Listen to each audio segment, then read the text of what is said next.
इस वीडियो में हम देखेंगे सोलर पैनल कैसे क्लीन करेंगे। आप देख सकते हो कि सोलर पैनल के ऊपर कैसे मिट्टी और बर्ड ड्रॉपिंग का लेयर हो गया है।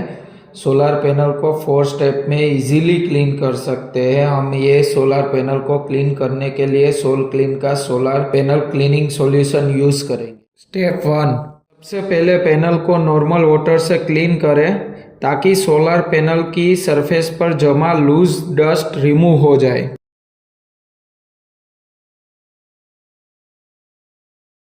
स्टेप 2, के बाद Sol Clean solar panel cleaning solution को फोम स्प्रे या प्रेशर वॉशर की हेल्प से पैनल सरफेस पर इवनली अप्लाई करें। अब सॉल्यूशन को कुछ सेकंड तक सरफेस पे रहने दें ताकि चिपका हुआ dust, bird dropping, oily layer properly break down हो सके। स्टेप 3, अब सॉफ्ट माइक्रोफाइबर पैड या क्लॉथ की भी हेल्प से सरफेस को जेंटली वाइप करें। स्टेप 4, फाइनली सोलर पैनल को क्लीन वाटर से अच्छी तरह से साफ करें जब तक सारा फोम कंप्लीटली रिमूव ना हो जाए।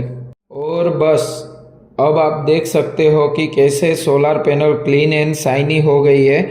अब आपकी सोलर पैनल फुल एफिशिएंसी में वर्क करने के लिए बिल्कुल रेडी हो चुकी है। आप भी अपने सोलर पैनल को सोल क्लीन से साफ करें और बेहतर जनरेशन पाइए।